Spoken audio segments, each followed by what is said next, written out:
Welcome back to the conference. Next, we are honored to invite Professor Xinlun Cai from Sun Yat-sen University to present thin film lithium niobate, low power consumption thin film lithium niobate device. Let's welcome Professor Cai. Okay, thanks for the introduction. I'm very honored to be here and give this talk. Although I think this topic is a little bit far away from many of you your research. My name is Xinlun Cai. So I'm from Sun Yat-sen University, and today I'm going to talk about a new device called thin film lithium niobate. So I put the formula for lithium niobate here. So it is crystal material, and this. So here and today I want to tell you guys that by using this material, we can build a very important devices which is called optical modulators. So I will explain what optical modulators in the next couple of slices. And these devices can be used in optical communications. So this is my outline of my talk. So first, I will talk about the recent progress of the high-performance symphony niobate modulators. I'm sorry for the some Chinese here. So basically, this is a network, optical network, and this is actually a very important infrastructures for our modern society. So, for example, so I think so. Most of us use these networks every day, but the thing is, we cannot see it by eye. So, if, for example, you ever call some of your friends, so you are using this infrastructure. If you use WeChat to post some of your pictures to your friends. You are using these infrastructures. So actually, uh, so this is so let me explain. For example, if some say we are trying to look at a video from the internet and what happened. So say if you want to use your cell phone to enjoy, and you try to enjoy it, so you try to enjoy some video from YouTube. What happened is, so you have a cell phone, and between your cell phone and the base station, the signal propagate in the form of radio waves, right? But so the signal from the base station to to the higher level of the network have to be in optics. The reason is simple. So if you try to transmit signals in a form of electronics, so you cannot transmit the signal very far, and also you cannot transmit the signal in a very high data rate or very large bandwidth. And this is because the optical fiber is actually the one of the most so is the best signal medium by far.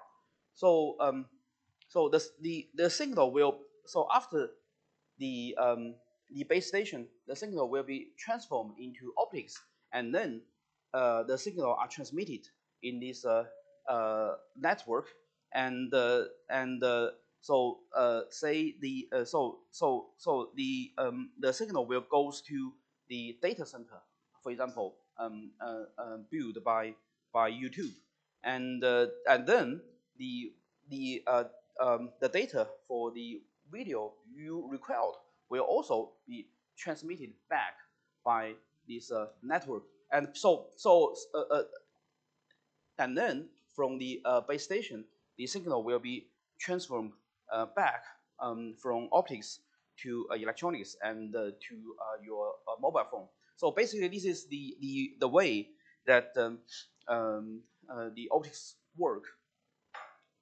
And here, and today I'm going to talk about one of the very important devices called optical modulators.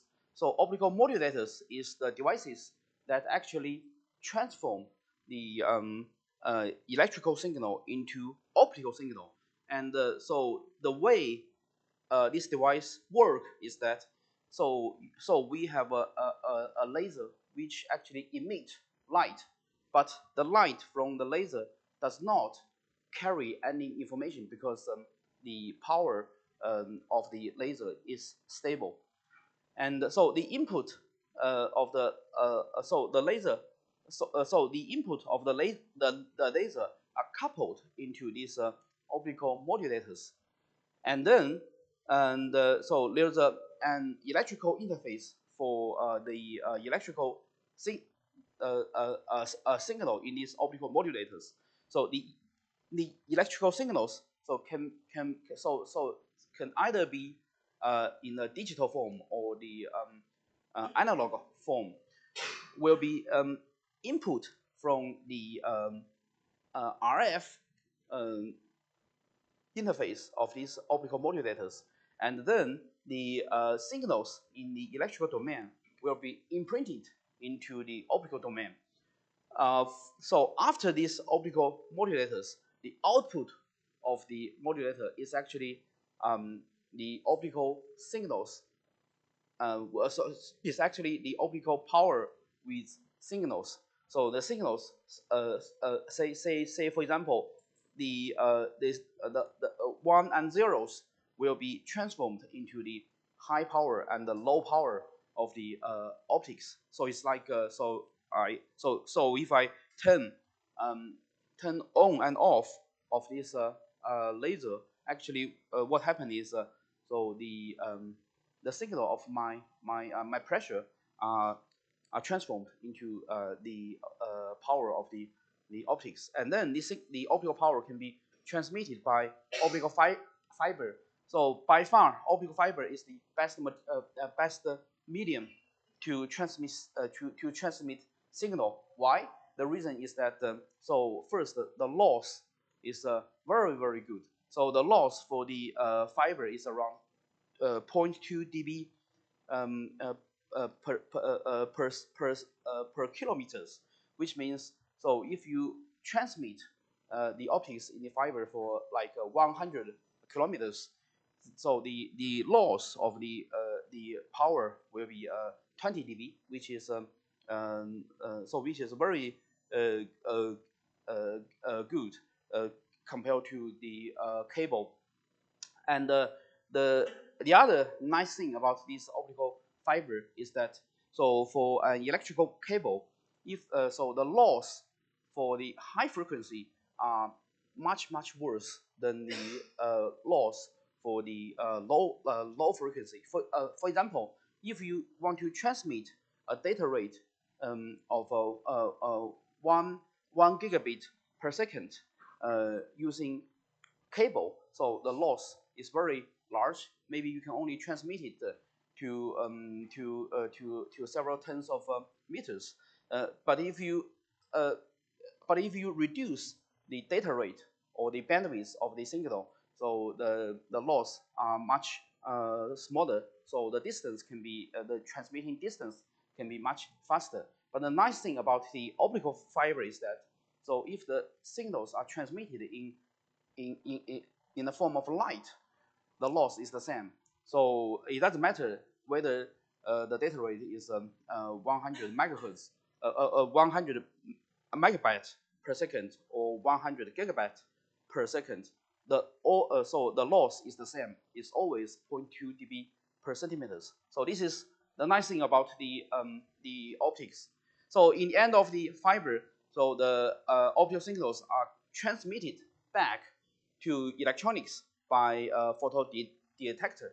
And here, and today I'm going to to talk about a device here, optical modulators.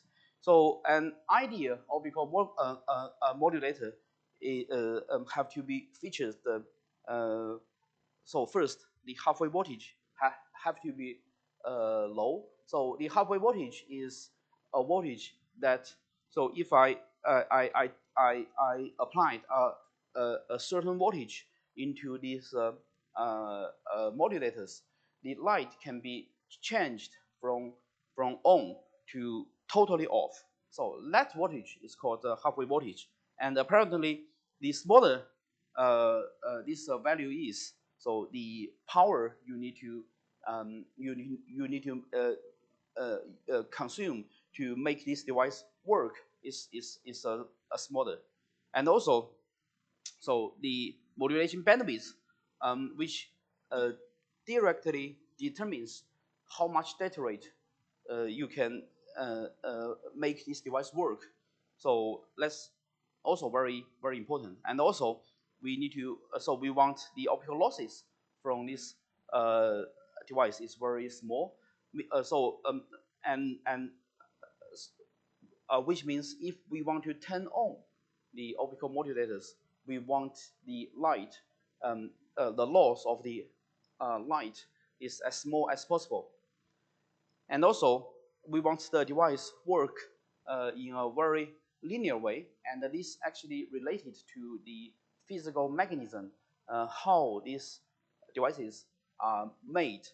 So the linearity is a parameters to characterize the say, for example, if if what I input into these modulators is a sine wave from the electrical domain.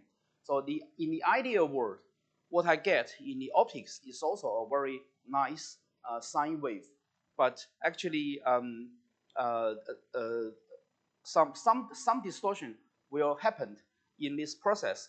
So how small the distortion is actually tells you how good is the linearity. And finally, we want to make the device as small as possible. And the reason we want to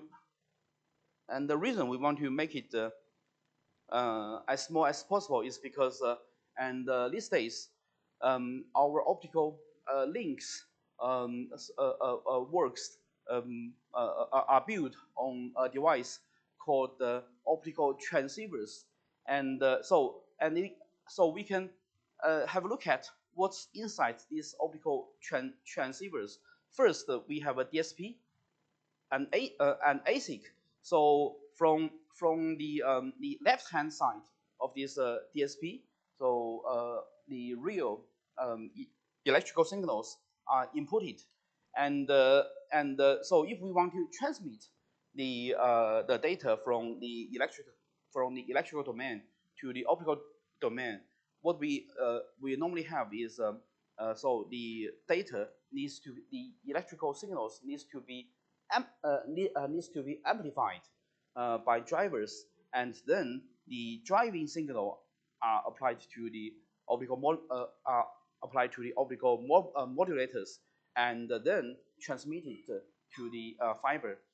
And the optical signals coming from the far end will be goes to a certain optical devices and to the photo detectors, and then be amplified by trans impedance amplifiers, and then to the DSP, and then the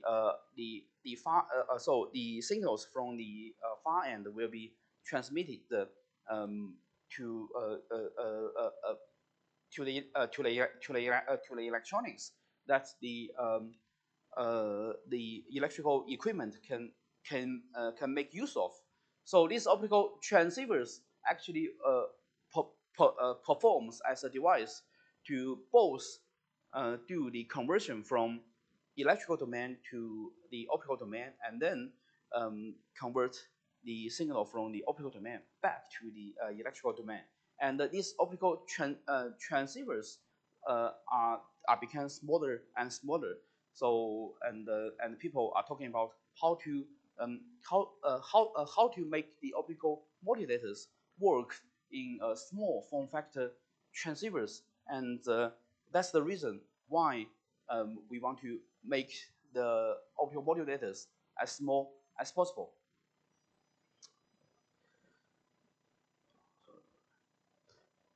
So the uh, so 20 years ago, the bread and butter for making optical modulators are devices called lithium niobate. I use the word of LN to stand for lithium niobate. And at first, this is a crystal material, and you have to make some structures in this material in this crystal, and then make so you first you need to make a waveguide in this um, material, and then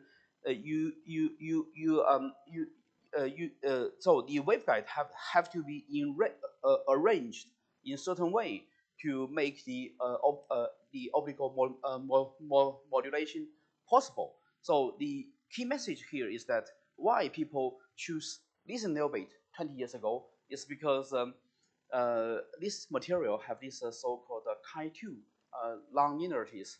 So the Chi2 nonlinearity in a material. So if a material possess Chi2 nonlinearity, so in optics it can perform as the second harmonic generator, which means if I input infrared light into this crystal, so the crystal itself have the nature to convert this infrared to the second harmonics of of the input signals. But this so this Chi2 also um, um, uh, have another effect, which is called the electrical optic effect. So actually, if we applied a voltage to this crystal, so the crystal will be so the response of the crystal to the applied voltage is actually, so they will change the refractive index of the crystal, and the refractive index actually determines how fast or the speed of the light that propagate inside the material. So and this speed of propagation is related to actually the phase of the light. So by apply a voltage in this lithium niobate, the phase of the light can be changed. And if we arrange the optical waveguide in an interferometer way, and the change of the phase can be converted to the change of the intensity. And the nice thing about this electrical optical effect is that it's super fast. So if the device is designed in the right way, so you can find that the response of the modulations is very fast. So the problem for the legacy lithium niobate is that the size of the device is too large. So that's the reason why 20 years ago, when the data center starts to emerge, the designers of the optical the data centers do not consider lithium niobate as the choice for optical modulators, because is the size of the device is too large. So the optical modulators for the lithium niobate, conventional lithium niobate is like this. So that's the so so 20 years ago, two other materials began to come into play. The first one is the indium phosphide, and the other one is silicon. So silicon and indium phosphide do not have intrinsic electrical optical effect. So their operating speed is quite limited. So and the best silicon modulators can achieve a speed of 200 gigabits per second. But the nice thing about the indium phosphide and silicon is that so the size of the device can be very small. The reason is that so they do not, because they do not have a electrical optical effect, but they have a carrier effect. So the voltage or the current will change the carrier density inside silicon or indium phosphide, and that in turn will change the phase, and then will change the intensity of the light. But the speed is slow. So for the legacy lithium niobate materials, the the upper limit of the operating speed is very fast. But because the size of the device is very large, so the voltage required to operate the device is also very large. So so the power consumption for the legacy lithium niobate devices is very large. So and today I'm going to talk about a new material. Well, so it's still lithium niobate, but different from the legacy lithium niobate. What we do is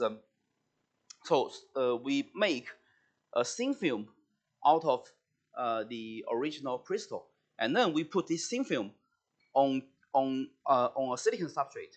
So and between the silicon and the lithium niobate, there's an insulating layer, and here we use a silicon dioxide.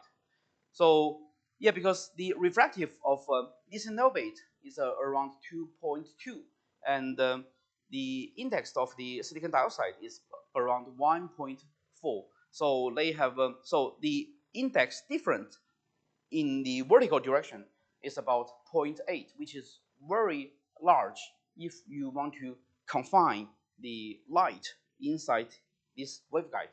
And then if we use a nanofabrication process to etch a waveguide out of this thin film lithium niobate, so we can have so on top of the vertical confinement, we will also have a horizontal confinement.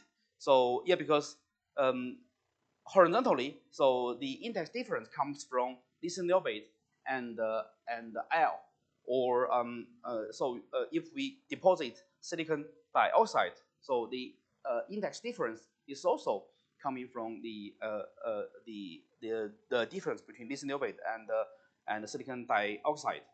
So then a very basic physics comes into play. We all know that if the light comes into the interface of a high material, a high refractive index material and a low refractive index material, and at certain conditions, the light can be reflected back without without any refraction. So that's the reason.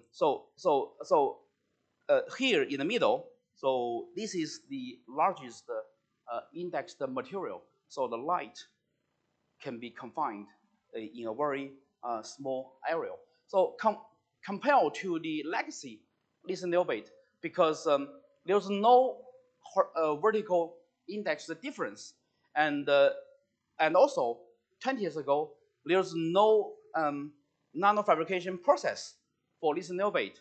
So the only way to make the index the difference is to implant certain ion into the into certain location of the lithium niobate, and the method actually result in very small index difference. So here, uh, so so so the conventional method to fabricate this waveguide is actually to implant titanium into a certain area of lithium niobate. So after titanium implantation, the index, the change is about 10 to the minus 3. So the index difference is very small. That gives you the result that the size of the waveguide is very large. And here we greatly reduce the size of the waveguide, and we can put the metal in a very a close distance. So then so we can so by using this way we can greatly increase the interaction between the voltage and the light inside this lithium niobate material. So and the reason is very simple. So if I applied 1 volt in this 2 electrode, so this 2 electrodes, so we can think of it as a capacitance. And so with 1 volt, because the distance is very small, so the 1 volt small voltage can result in very large electrical field. But for the conventional one, yeah, because the size of the waveguide is very large, so the electrode have to be put far away from the waveguide. So with the same amount of voltage, the induced electrical field is much weaker. So that's the reason why synchronous niobate can greatly improve the performance. So first, the material have very good eccentric electrical optical effect, and second, by making the material in the form of thin film, and by making a waveguide out of this material platform, we can have a very strong confinement for the optics, and greatly increase the interaction between the electrical field and optics. So that's the reason why it became very popular these days. So this is a comparison. So by making modulators in synchronous niobate, so we can greatly confine the light, and all the important parametrics are improved. So this is the during the last 10 years, we have a lot of progress in this field, and in 2000 so 5 years ago, so what we do is we use a hybrid integrated material to transform the thin film of lithium niobate to the silicon photonic chip, and by using this way, we can greatly increase the performance of the silicon optical modulators. So as I already said, the conventional silicon modulators so their modulation mechanism are carrier effect, and by introducing lithium niobate in silicon, we can use electrical effect to do the optical modulation. So the bandwidth and the bandwidth, the optical insertion loss, and also the drive voltage are improved. So that's the paper we get this the prize. So and 1 year 4 years ago, what we do is so by using a very similar technique, we make not a simple intensity modulator. We also make an IQ modulator. IQ modulator is more complex structures, and these structures can actually modulate not only the optical intensity but also the optical phases. So by using this way, we can modulate both intensity and the phase, and this actually gives a much higher order modulation, and by using this way, we greatly increase the data rate of modulation. So we achieved 320 gigabits per second. And 2 years ago, so we make better IQ modulator, and then we make use of two polarizations, and that actually gives us a world record for the modulation speed for single optical modulators. So that is close to 2 terabits per second. So in one modulator, the reason we can do that is because we use a very high order modulations. So this is actually a 20 by 20 dot, and each dot you can think of it. For example, in the middle of this constellation diagram, so we can define so there are 400 dots here, and so from the origin to each dot we can define and vector, and the length of the vector are actually the intensity of the signal, and the angle of the vector are actually phase of the signal. So by using very high order modulations, and also 2 years ago we have access to the very good arbitrary waveform generators. So we can get very good result. And also 2 years ago, by working with Nokia Bell Labs in France, so we sent our chips to the colleagues in France, and they by making use of their arbitrary wave generators, we also demonstrate a world record for the symbol rate 260 gigabaud. And the modulation format is QPSK. So this result actually shows that the optical in synchronous niobate, the performance of the optical modulators can be greatly improved. So from this stats, I need to go to some details. So yeah, because there are several materials can be used for optical modulators. So we use synchronous niobate, and but there are two other materials I already mentioned. One is silicon, and the other is indium phosphide. How do you compare them? So if you compare with silicon, so our bandwidth, insertion loss, and half-wave voltage are much better. So the performance of the synchronous niobate is the best. But the disadvantage of this material is that it's a new material, and so we need to take time to make it become more mature. So people still have are worried whether this device can be worked in a very reliable way, and can it be make so is there any problem if people try to make it in a very large volume?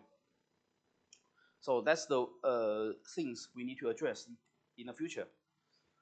And so we actually have 3 generations of synchronous niobate devices. The first generation is so the substrate is silicon, and the electrode is so this is a very classic design for high-speed electrode. It's called ground signal ground (GSG), and this is the most widely used design for high-speed optical modulators.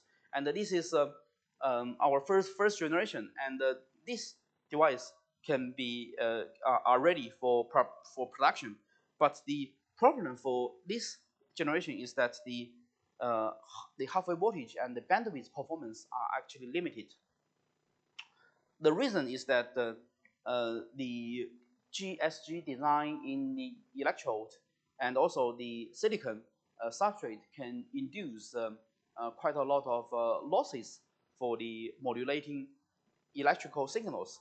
And in order to overcome this, so we find that by making by incorporating the distributed capacitance in the GSG, so we can greatly reduce the electrical losses from the electrode, and also by changing the substrate from silicon to quartz, the loss from the substrate can greatly reduce for the electronics. And so this is our second generation, and the performance are greatly improved. For example, for the first generation, if the halfway voltage is we want to get achieve 1.5 halfway voltage, the bandwidth of the devices have to be lower than 45 gigahertz, and that was determined by theory, so by the material. And but if we change it to the more advanced electrode and the new substrate, so we can get a halfway voltage of 1 volt, and also the modulating bandwidth of larger than 110 gigahertz. The halfway voltage of 1 volt is very important because the voltage swing from a CMOS circuit is about 0.6 volts, so 600 milliwatts, 600 millivolts.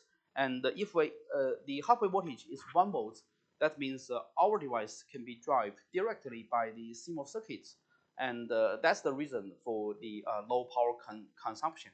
And also the bandwidth for larger than 110 means that the baud rate, the symbol rate, can be larger than 220 gigabaud, and this is very important for the applications in the AI clusters. And we also do the third generation of the devices, and the reason we want to, so we do the third generation is because our wafer providers tell us that so maybe the quartz is not a very good material for mass production, and what we do is so if we want to make a practical device, it's better to make it work in silicon substrate. And so the difference from the third generation and the second generation is that so the substrate change from quartz to silicon, but we partially remove the substrate, the silicon substrate, to reduce the RF loss from the substrate. But for the electrodes, we use the same design. So that's basically our 3 generation. And here I briefly explained why the second generation are better than the first one. So in the first generation, there's a trade-off between the bandwidth and the halfway voltage. So if we want to reduce the halfway voltage, what we need to do is we need to reduce the gap between the signal and the ground, because as I already mentioned, for the same amount of voltage, so the smaller gap means the electrical field are much stronger. But there's an effect called the current crowding. So if the gap is small enough, it's very small, for the high speed, for the high frequency RF waves, so the electrode will have quite a lot of losses. So in order to overcome this, we introduced the distributed capacitance between the ground and the signal. So yeah, because the current crowding is only limited by the ground, the distance between the ground and signal. So we can make the gap between ground and signal very large. So that means the RF loss from the electrode is small. But uh, what really matters for the halfway voltage is not the distance between ground and signal, it's actually the distance between the capacitance. So this is a design that we can break the trade-off between the halfway voltage and bandwidth. And also by changing the material from silicon to quartz, we can greatly reduce the losses. So that's the key for all the important performance. So I will be quick for this. For example, in our second generation, we can have a halfway voltage of 1 volt, and also the measured bandwidth is larger than 110. And this is actually the best result for the all modulators. And because the modulator is very good, so we can get a very high speed. So the symbol rate is 130 gigavolts, and also the modulation the modulation orders is 400 QAM, 20 by 20. So that gives you close to 2 terabits per second. And also we want to make the device small, and what we do is we folded the optical waveguide and also the electrode. And so by folding, so if the electrodes are designed in the right way, we can make sure that the bandwidth is still very high, and also the halfway voltage is very low. And we use these devices to transmit the distance of more than 1,000 kilometers, and the single modulator operate to the speed is more than 700 gigabits per second. And because the halfway voltage from our device is very small, so we can use CMOS circuits to directly drive it. So so in each bit, we only consume a power of less than 500 attjoules. So that's also a very good result. And this is the result for from the Nokia Bell Labs. So same modulators, but they have a better AWG, so they can achieve a very high speed modulation speed. And they also incorporate our devices with their high-speed drivers, and they demonstrated more than 100 gigabaud 4-level modulation and 2-level modulation. And also we have some progress on the third generation. So we successfully make the fabrication of this partially removed silicon, and also the halfway voltage and bandwidth is very good. So I think I need to be quick. So now these devices can be made in wafer level, and we spend a lot of time to develop the technology, and also we try to make sure that the device can work in the practical scenarios. So a lot of reliability tests are going on, and the result told us that so far so good, and we have already get the result of 500 hours. And also let me be quick. And also we already show that this process can be so these devices can be fabricated in a mass productive way. So this is the statistics for 20 wafers, and the distribution of the data are quite good. And last year, by working with optical transceiver companies, so we have developed an optical modules with them. So these optical modules contains our thin-film lithium niobate modulators, and this is actually a Tomahawk 5 switches from Broadcom. So this is the heart of the data center. So in each data center, there are hundreds of switches to make the internet possible. And so in the front panel of the switches, so and you can see the optical modules have to be plugged, and we make two modules, and we test it. So from room temperature to 85, so we can get a very good eye diagram. So finally, the challenges in the future is how to increase the increase the modulation efficiency. We want to make the device as small as possible, and we have to find a new way to increase the interaction between light and optics, light and and electronics. And also we want to make the device stable. We already have a preliminary result. So this result actually tells you that if we have if we applied a DC current to the devices, what happened? So for the conventional devices, what we find in lithium niobate, the power will drift slowly.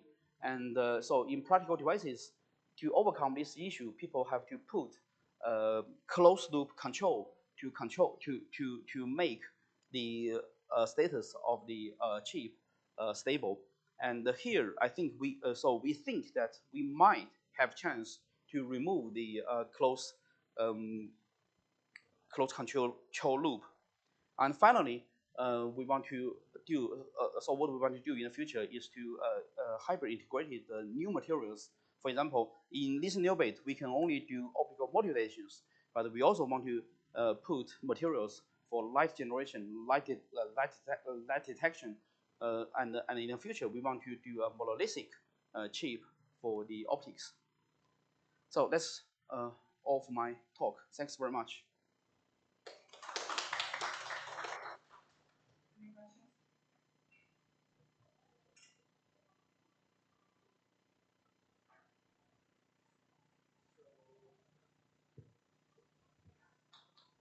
Thank you for your wonderful work. So may I ask how the cylindrical shape in your device is produced? Is Sorry? it called? Yeah. The cylindrical shape in your device. So Which shape? 就是圆柱体，就是你那个 I don't think there's a cylindrical structures in our. Yeah, devices. 就set Oh, circle. okay. So you mean this one? Yeah. So this is silicon, and this Yeah. is silicon substrate, and what we do is so we open, and you can see that. So after we pattern all the optical waveguide and the electrodes, right? We etch holes. So we etch holes to expose the silicon substrate. Yeah, And I know then this. we use the dry etch process. So the gas will be going up to the so from up to down, and so you can think of it. So the gas so the etcher the etching gaps goes through these holes to the silicon.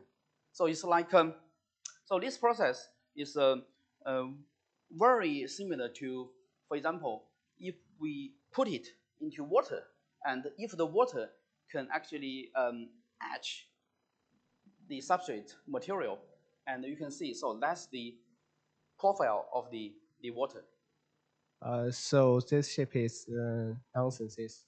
No matter how So this process is very mature in silicon substrate because we can use SF6 this gas to so if we make it into the plasma, so this plasma can be so work as a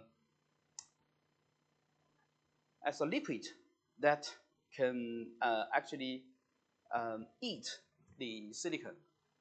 But in reality, it's not a liquid, but the etch rate from this way and that way is very similar. So that's one way of doing this. Okay, okay. Thank you. Thank you.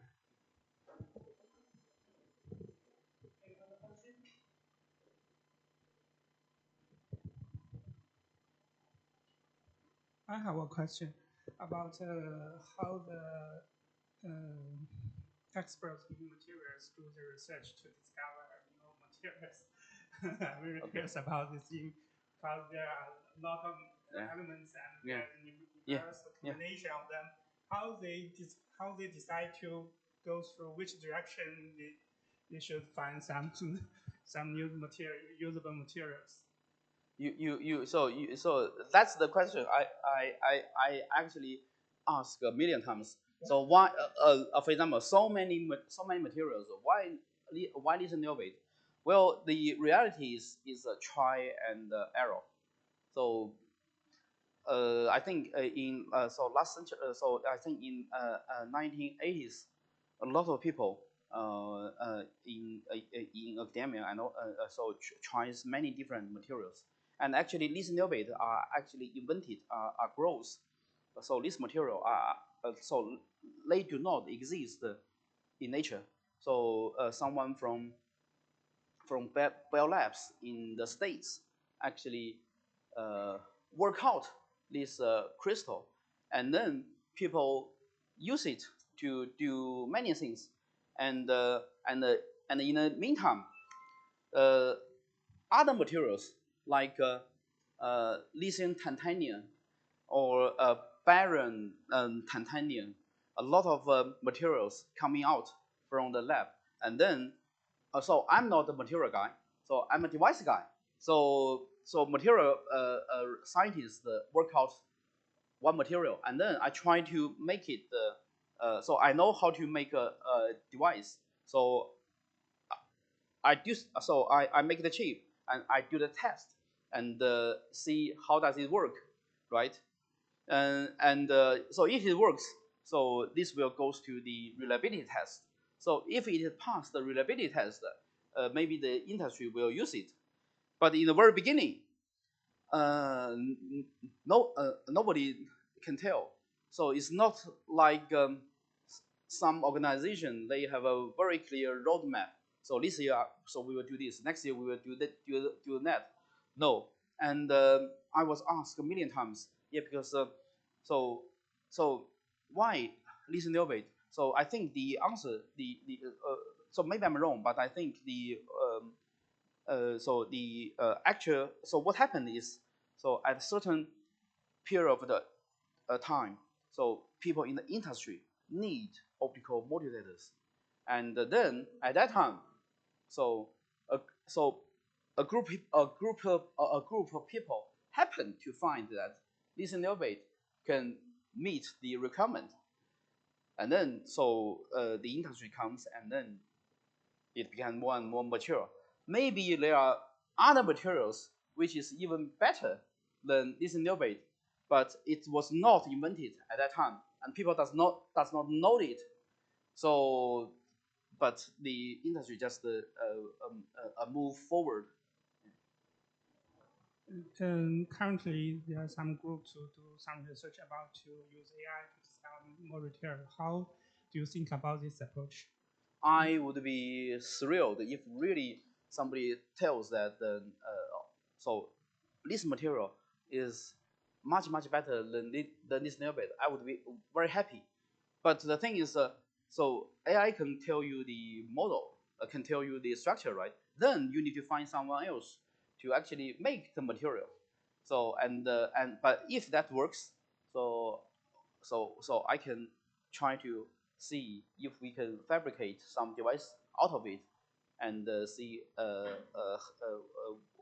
how does it work. Yeah. Thank you for your wonderful answer. If there is no other question, let's thank the Professor Cai for his wonderful presentation. Thank you.